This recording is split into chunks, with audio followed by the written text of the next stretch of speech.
Hola y muy buenos días a todos ustedes. Mi nombre es Jonás, soy el vicario aquí en nuestra iglesia en Medellín. Nuestra lectura para el sermón de hoy viene de Romanos, capítulo 15, y es los versículos de 4 hasta 3. Porque las cosas que se escribieron antes para nuestra enseñanza se escribieron a fin de que por la paciencia y la consolación de las Escrituras tengamos esperanza.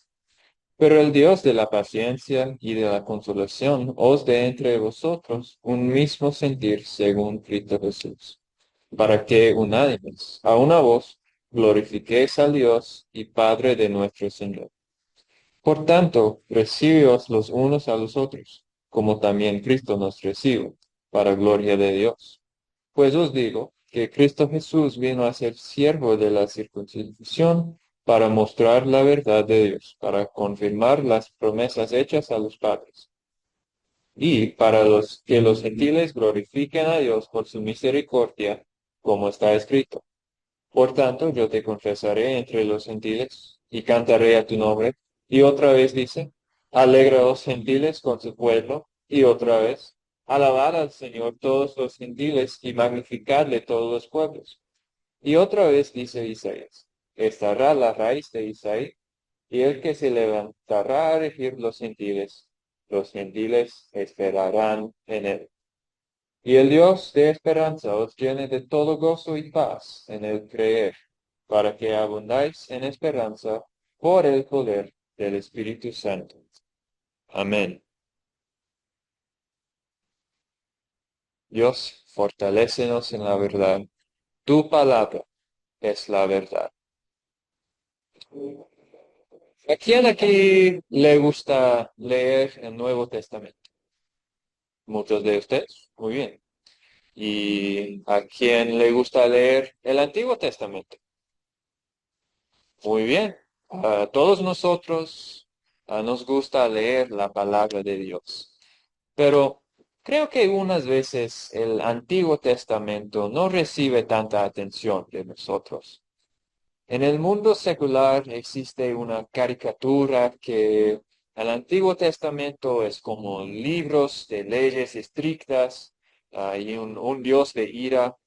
Y al Nuevo Testamento es puro alegría y Dios ha cambiado a ser amoroso. Sabemos que eso no es la verdad, pero tal vez recibimos algo de esa influencia. No era la perspectiva de Jesús y tampoco era la perspectiva de los cristianos inspirados que escribieron el Nuevo Testamento. Pablo empieza nuestra lectura de hoy con las palabras que dicen claramente el propósito de las Escrituras y del Antiguo Testamento. Pero las cosas que se escribieron antes para nuestra enseñanza se escribieron, a fin de que, por la paciencia y la consolación de las Escrituras, tengamos esperanza. La meta de la Biblia es para dar la esperanza de salvación a los hombres. Ahora que estamos en la temporada de Adviento, es el tiempo perfecto para nosotros meditar en las promesas cumplidas y en la celebración del Salvador que viene. Somos una iglesia de memoria y de esperanza. Somos una iglesia de memoria porque tenemos escrito para nosotros la historia de salvación. Por toda la Biblia vemos las promesas de Dios y cómo las ha cumplido. Podemos decir con confianza que nuestro Dios es un Dios de acción. Hay una herejía que dice que Dios creó al mundo y después lo dejó para continuar sin intervenir. Pero esa no es la historia que tenemos en la Biblia. Dios es activo en la salvación de su pueblo y trabaja incesantemente para el cumplimiento de sus promesas. Los que solo ven a un Dios de ira en el Antiguo Testamento están cerrando los ojos a sus acciones. Por gracia, eligió a Abraham para ser padre de una gran nación. Por gracia liberó a los israelitas de Egipto. Por gracia los guió por el desierto y les dio victoria después de victoria contra sus enemigos, a pesar de las rebeliones de la gente. Aún en la época del exilio, Dios preservó un remanente para volver y construir a Jerusalén de nuevo. Por todos los siglos del mundo, Dios ha dado promesas de esperanza y al mismo tiempo ha dado memorias de promesas cumplidas para fortalecer la esperanza de su pueblo. Pero la cosa polémica cuando Pablo escribió su carta fue la pregunta: ¿quiénes son el pueblo de Dios? Porque los judíos eran su pueblo escogido, el linaje de Abraham. Pero Pablo y sus socios estaban predicando el mensaje de salvación también a los gentiles. Sus referencias en el Antiguo Testamento, que hacen nuestra lectura de hoy, muestran la validez de su trabajo misionero. ¿Verdad que la línea del Salvador viene de los judíos? Pero la plan de salvación siempre ha sido para todas las naciones. El pueblo de Dios es un pueblo diverso, con una herencia de memoria y una esperanza común, a pesar de las diferencias físicas. Ahora miramos un poco más a las citas que Pablo nos da en la lectura. Primero, por tanto, yo te confesaré entre los gentiles y cantaré a tu nombre. Este es del Salmo 18, que es como el coro de la vida del rey David. Viene del fin del Salmo, después de una lista de todas las cosas buenas que Dios ha hecho por David. En su vida, David era un testigo del poder de Dios para los gentiles. También David en su vida usó su posición para alabar a Dios en frente de los gentiles y seguir siendo testigo. El nombre de Dios era conocido por más personas que solo los judíos. Y más que conocido, como dice la segunda cita, alégraos gentiles con su pueblo. Estas palabras vienen del cántico de Moisés, al fin de Deuteronomio. Jesús da Moisés. Moisés da un sermón que es un repaso de la historia de los israelitas en Egipto, el Éxodo y también su tiempo en el desierto. Incluso las historias de sus castigos por la rebelión, pero también habla sobre el perdón y la redención que reciben los judíos en su tiempo de morar en el desierto. Últimamente, dice que la historia de los israelitas será algo de goza para los gentiles. Pero probablemente algunos con la visión enfocada en la vida diaria se confundieron. ¿Por qué iban a regocijar los gentiles en la historia de los israelitas en el desierto? Pero Moisés tenía una visión más ancha y sabía por revelación de Dios que Dios iba a levantar de entre los judíos un profeta como él, pero mejor, la palabra encarnada, Jesús. Y por eso los gentiles también iban a alegrar en Dios. Para explicar eso, Pablo cita otra vez de un salmo, Salmo 117. Alabar al Señor todos los gentiles y magnificarle todos los pueblos. Vemos una progresión en las citas que Pablo usa, empezando con los judíos, David y otros, como testigos a los gentiles, y continuando como los gentiles mismos alabando a Dios. La memoria y la esperanza del Antiguo Testamento eran, como dice Pablo en Romanos 4, primeramente de los judíos, pero no eran exclusivamente de los judíos y no eran exclusivamente para los judíos. Y ahora lleguemos a la última referencia que viene de Isaías. Estará la raíz de Isaías, y el que se levantará a regir los gentiles esperarán en él. Los gentiles esperarán en él. ¿Quién es esta raíz de Isaías?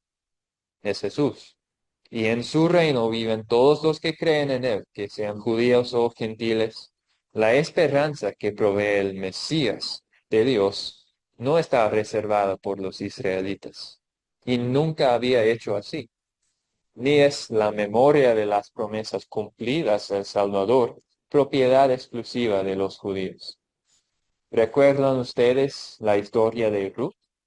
Ella era de Moab, un país extranjero, pero creyó en el Dios de su suegra en tiempos muy difíciles.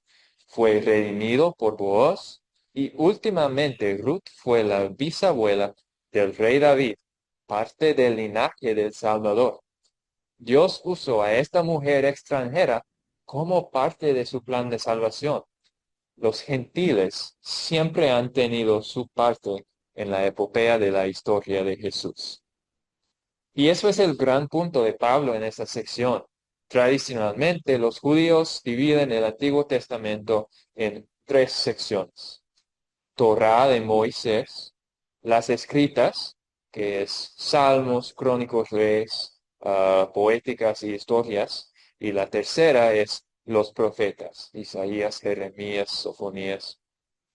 Pablo toma una cita de cada parte de esas divisiones para mostrar desde el principio y por todo el Antiguo Testamento, la salvación ha sido más ancho que solo el pueblo escogido de los judíos.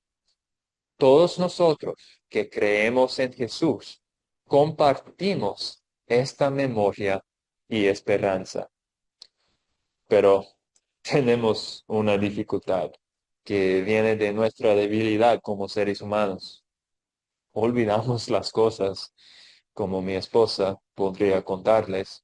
No tengo una memoria perfecta y posiblemente esa es la situación para unos de ustedes también.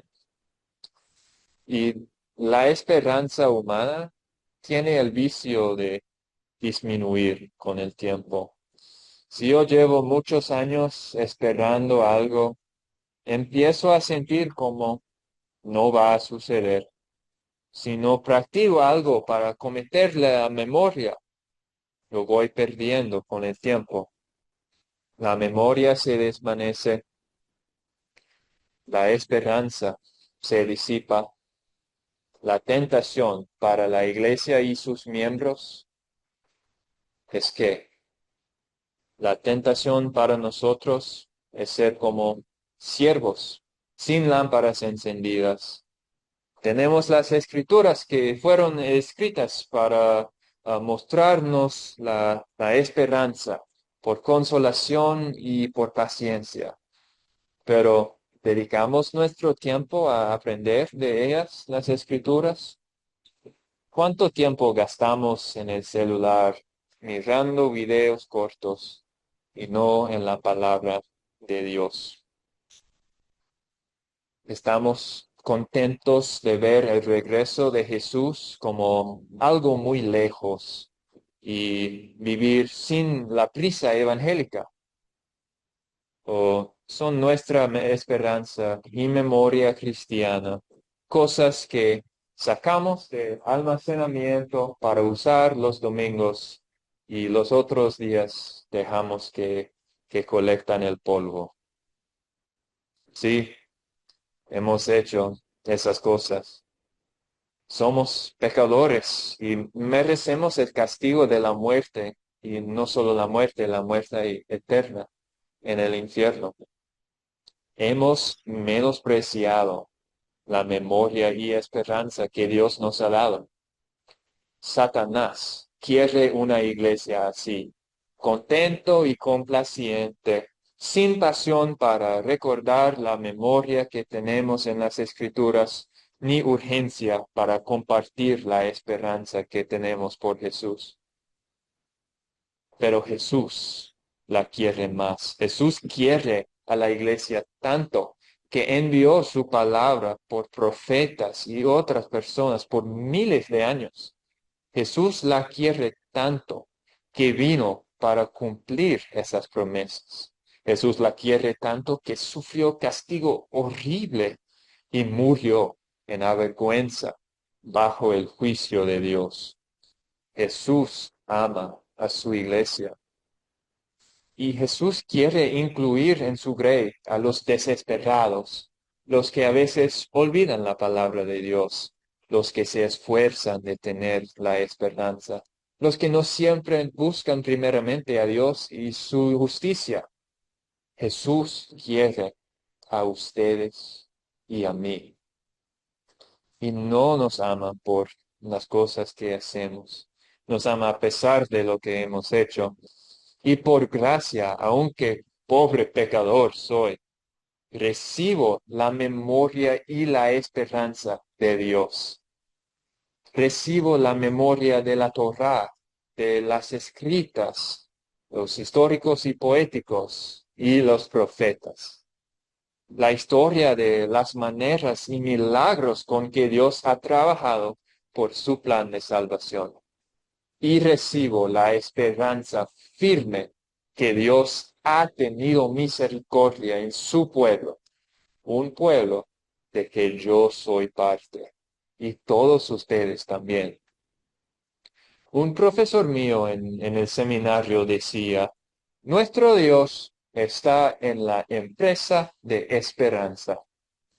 La lectura de hoy empieza y termina con la palabra esperanza. Y esta es una reflexión de toda la Biblia. Empieza en Génesis con la esperanza de un Salvador que va a destruir las obras del diablo y termina en Apocalipsis con la esperanza del regreso del Rey Jesús al último día. Pablo termina la sección de hoy con el título El Dios de Esperanza. Este es el único lugar en la Biblia donde Dios tiene ese nombre, pero no es el único lugar en la Biblia donde vemos que Dios merece ese nombre. Inmediatamente después de la caída en pecado, dio la promesa de esperanza de habrá un Salvador. Prometió dar una tierra nueva al pueblo esclavizado en Israel. Dijo a Jeremías, porque yo sé los pensamientos que tengo acerca de vosotros, dice Jehová, pensamientos de paz, no de mal, para daros el fin que esperáis. Aún en sus mensajes de justicia más fuertes por las profetas, siempre incluso la esperanza del Evangelio. En el Antiguo Testamento podemos ver que aún en los tiempos más difíciles, nuestro Dios siempre ha sido el Dios de esperanza. Fueron escritos para enseñarnos eso. Y en el Nuevo Testamento, como leemos hoy, envió a Juan el Bautista para predicar arrepentimiento y preparar el camino de Dios. Últimamente, el Nuevo Testamento nos cuenta del cumplimiento de todas las promesas de Mesías. Por esa historia también tenemos la confianza de la resurrección y de la vida eterna. En Adviento miramos a la venida de Cristo como bebé en el pesebre, pero también miramos a la esperanza de la segunda venida, al último día, en gloria, cuando cada promesa y esperanza cambiará al fin a ser una memoria y viviremos a la diestra de Jesús para siempre. Y, como dice Pablo, que el Dios de esperanza os llene de todo gozo y paz en el creer, para que abundéis en esperanza por el poder del Espíritu Santo. Amén. Vamos a orar. Señor Dios, gracias por las escrituras que fueron escritas para enseñarnos sobre la memoria que compartimos con todos los creyentes por todos los siglos y también para mostrarnos la esperanza que todos nosotros tenemos por gracia y por la obra de Jesús. Hoy pedimos tu gracia en todos los matrimonios que están en nuestras iglesias, que les fortalecen y sigan creciendo en la palabra. También pedimos por todos nuestros hijos que están todavía creciendo físicamente y espiritualmente. Oramos por todos los enfermos que están en nuestra familia, que están sufriendo de cualquier enfermedad, que les ayude y también que nosotros mismos proveemos apoyo como parte del cuerpo de Jesús trabajando aquí en el mundo. Gracias por todas las bendiciones espirituales y físicas que recibimos cada día y gracias sobre todo por la esperanza y la memoria que tenemos en las Escrituras. Gracias a Jesús. Todos esos pedimos en su nombre. Amén. Ahora que Dios les bendiga esta semana y los vemos dentro de 15 días, si Dios quiere.